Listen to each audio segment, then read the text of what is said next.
बिस्मिल्लाहिर्रहमानिर्रहीम। बिस्मिल्लाहिर्रहमानिर्रहीम।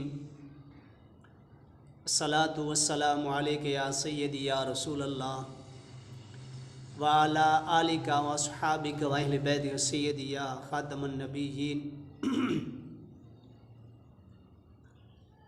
दुआ गो हूँ जो मेरे चैनल को देखते हैं, उनका शुक्रिया अदा करता हूँ। अल्लाह तबारक व तआला उनकी तमाम मुश्किल आसान फरमाए, तमाम दुख दूर फरमाए, तमाम परेशानी आसान फरमाए। आज मैं उस बीमारी के बारे में ऐसा अमल पेश कर रहा हूँ जो उस बीमारी में मुब्तला हैं, तो उसको पढ़ें, इस सूरत को पढ़ें। जो शख्स इस सूरत को बाविर्द अशा की नमाज के बाद विर्द रखेगा तो वो बीमारी उस शख्स के नज़दीक नहीं आएगी। वह ऐसी गंदी बीमारी है जिसके सामने वह आ जाती है तो जब वो ठीक भी हो जाए तो उसके असरात बाकी रहते हैं।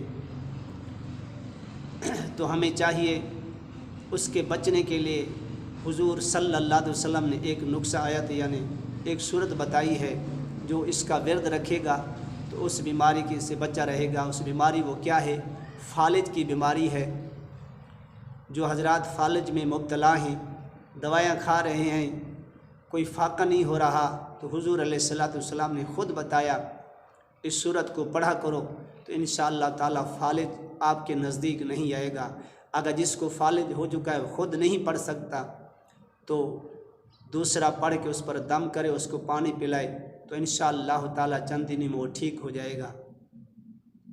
तो तमाम हज़रात से मैं अपील करता हूँ, चाहे मर्द है चाहे औरत है, तो इसको सूरत को लाजमी डेली रात को पढ़ के सोया करें। अगर इस सूरत को 7 दफ़ा पढ़ ले तो बेहतर है।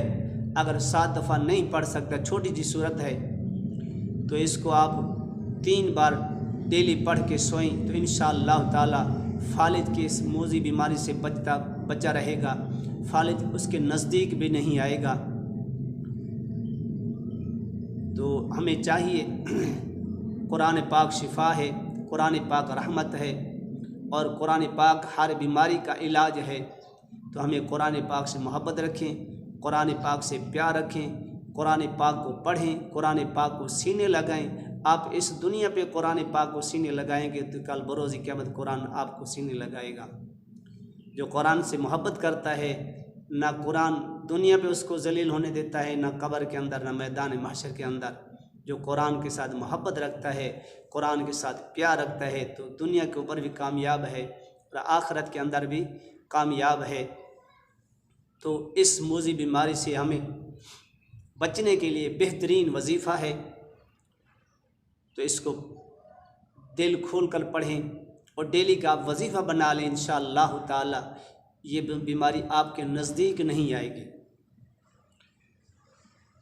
तो इसको याद भी, छोटी सी आयतें हैं, 3, 4, 5, 6 आयतें हैं या 10 आयतें हैं, तो इसको आप जब डेली 3 बार पढ़ेंगे तो याद हो जाएगी। जब आप सोएं बिस्तर पे तो पढ़ के सो जाए इंशाअल्लाह ताला। अल्लाह के फजल व करम से हुजूर अलैहिस्सलातु वस्सलाम के नालैन के सदक़े से वो बीमारी आपके नज़दीक नहीं आएगी। हर अमल से पहले आप दुरूद शरीफ लाज़मी पढ़ लिया करें, जितना आपका दिल करे, 1 बार, 3 बार, 5 बार, 7 बार या 11 बार। तो दुरूद शरीफ पढ़ के इस सूरत को, यानी 30वें पारे की सूरत है सूरतुल आला, सब्बिहिस्मा रब्बिकल आला। ये छोटी सूरत है, इसको आप 3 बार पढ़ें रात को तो इंशाअल्लाह ताला फालिज आपके नज़दीक नहीं आएगा। तो अल्हम्दुलिल्लाह, जिसको मैंने भी बताया है अल्लाह ने शफा दी है, अल्लाह ने करम किया है और बिल्कुल ही 4 पैर पे ऊपर पड़ गए थे तो अल्लाह ने ऐसी शफा रखी है कुरान के अंदर। तो हम इसके विरद रखें, इसको पढ़ें तो इंशाअल्लाह सारी ज़िंदगी, जब तक आपकी उम्र है, ज़िंदगी है, तो फालिज आपके नज़दीक नहीं आएगा। तो इस सूरत को आप रात को डेली 3 बार पढ़ के सोया करें तो इंशाअल्लाह ताला ने चाह तो आपकी बीमारी नज़दीक नहीं आएगी। अल्लाह के हुजूर दुआ क्या करें, अल्लाह तबारक व तआला बीमारी को शिफा अता फरमाए और तमाम दुख से परेशान से महफूज फरमाए। इस सूरत को लाजमी पढ़ें। सूरतुल आला 30वें सिपारे की सूरत है। सब्बिहिस्म रब्बिकल आला अल्लज़ी खलक़ फसव्वा। ये मुकम्मल सूरत 3 बार पढ़ के सोएं इंशाअल्लाह ताला अल्लाह इस बीमारी से आपको बचाएगा। अगर ये वीडियो पसंद आई है तो मेरे लिए, मेरे वालिदैन के लिए, मेरे उस्तादों के लिए, हुजूर की सारी उम्मत के लिए बख्शिश की दुआ करें। अल्लाह तबारक व तआला तमाम मुश्किल आसान फरमाए। ये वीडियो आगे भी शेयर करें सदका जारिया समझ के, ताकि जो इसको पढ़े उसको शफा मिलेगी तो आपके लिए दुआ करेगा, मेरे लिए भी दुआ करेगा। तो अल्लाह तबारक व तआला तमाम मुश्किल आसान फरमाए, हर मुसीबत से, हर दुख से, परेशानी से महफूज फरमाए। अल्लाह पाक हर मुसलमान को बैतुल्ला मदीने पाक की हाज़ नसीब फरमाए। व आखिर दावाना अल्हम्दुलिल्लाहि रब्बिल आलमीन।